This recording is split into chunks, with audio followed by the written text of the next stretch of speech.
We provide you the platform to turn your dreams into reality. Give wings to your aspirations with KR Mangalam University. Jammu Kashmir के पहलगाम में हाल ही में हुए आतंकी हमले की निंदा अब सिर्फ भारत तक सीमित नहीं रही है। दुनिया भर के देशों ने हमले को लेकर कड़ा रुख दिखाया है, खासकर ब्राजीलिया में। दरअसल ब्राजील की राजधानी ब्राजीलिया में ब्रिक्स संसदीय बैठक का आयोजन किया गया है। इस बैठक में न सिर्फ ब्रिक्स के सदस्य देश भारत, रूस, चीन और दक्षिण अफ्रीका शामिल थे, बल्कि कई मुस्लिम देश जैसे ईरान, यूएई, मिस्र, इथोपिया और इंडोनेशिया भी इसमें मौजूद थे।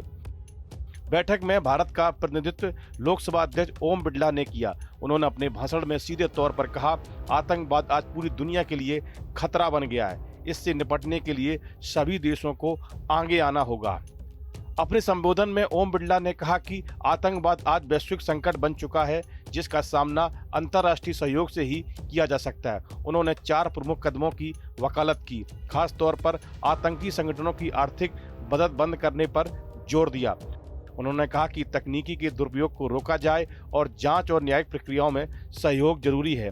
ओम बिरला की इन बातों को बैठक में मौजूद सभी देशों ने एक मत से स्वीकार करते हुए अंतिम घोषणा पत्र में शामिल किया। इस मंच पर चीन और कई मुस्लिम देश भी मौजूद थे। आमतौर पर ये देश पाकिस्तान से नज़दीक माने जाते हैं, लेकिन इस बार उन्होंने भी आतंकवाद के खिलाफ सख्त रुख अपनाया, जो पाकिस्तान के लिए बड़ा झटका माना जा रहा है, क्योंकि ये हमला भारत के पहलगाम में हुआ और इसमें पाकिस्तान से जुड़े आतंकी संगठन शामिल होने की बात कही जा रही है। ऐसे में अंतर्राष्ट्रीय मंच पर हुई ये निंदा पाकिस्तान को अलग थलग करने की दिशा में एक अहम कदम है। दूसरी ओर पाकिस्तान अंतर्राष्ट्रीय समुदाय के बीच अपना पक्ष मजबूत करने के लिए चीन के अलावा मुस्लिम देशों को लुभाने की कोशिश करता रहा है। तुर्की, ईरान, सऊदी अरब जैसे देशों के साथ अक्सर अपनी एकजुटता का आह्वान भी करता है।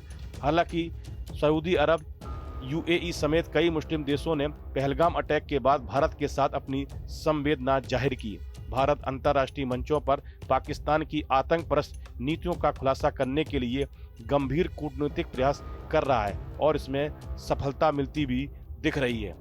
22 अप्रैल को पहलगाम में हुए आतंकी हमलों में 26 लोगों की जान चली गई थी, जिनमें अधिकांश पर्यटक थे। इसके जवाब में भारतीय सुरक्षा बलों ने 6 और 7 मई की रात को पाकिस्तान और पाकिस्तान अधिकृत कश्मीर में स्थित आतंकी ढांचों पर जवाबी हमले किए। भारतीय सेना ने 9 आतंकी ठिकानों को नष्ट कर दिया। इन हमलों में 100 से अधिक आतंकवादी मारे गए। इसके बाद पाकिस्तान के सैनिकों ने भारत पर हमले की कोशिश की, लेकिन भारत ने न सिर्फ उन्हें नाकाम किया, बल्कि पाकिस्तान के सैन्य ठिकानों पर जवाबी हमला करते हुए कई एयरबेसों को तबाह कर दिया। इन हमलों में पाकिस्तान के 9 से अधिक जेट तबाह हो गए। ब्रिक्स मंच पर दुनिया की सबसे बड़ी आबादी और अर्थव्यवस्थाएं जुड़ी हैं। यहाँ लिए गए फैसलों को वैश्विक स्तर पर गंभीरता से लिया जाता है। इसलिए इस मंच पर भारत की बातों को इतना समर्थन मिलना दिखाता है कि दुनिया अब आतंकवाद के मुद्दे पर भारत के साथ खड़ी है। इस बैठक ने साफ संदेश दिया कि अब आतंकवाद को लेकर कोई देश चुप नहीं बैठेगा, चाहे वो हमला भारत में हो या कहीं और। पूरी दुनिया को अब एकजुट होकर इसका मुकाबला करना होगा। भारत ने जो आवाज उठाई उसे अंतर्राष्ट्रीय समर्थन भी मिला। यह आतंकवाद के खिलाफ लड़ाई में एक सशक्त और सकारात्मक कदम है।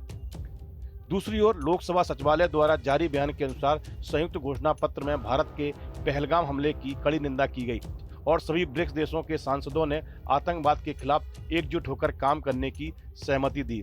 बैठक में आतंकवाद के अलावा एआई, वैश्विक व्यापार, अंतर संसदीय सहयोग और अंतर्राष्ट्रीय शांति सुरक्षा जैसे मुद्दों पर भी विचार विमर्श हुआ। ओम बिरला ने न्याय संगत और संतुलित वैश्विक व्यवस्था, तकनीकी नवाचार में भागीदारी और लोकतांत्रिक संवादों के सशक्तिकरण की आवश्यकता पर बल दिया। उन्होंने कहा कि वैश्विक स्थिरता केवल सामूहिक प्रयासों से ही संभव है। इस वीडियो में फिलहाल इतना ही। आप बने रहिए न्यूज नेशन के डिजिटल प्लेटफॉर्म के साथ।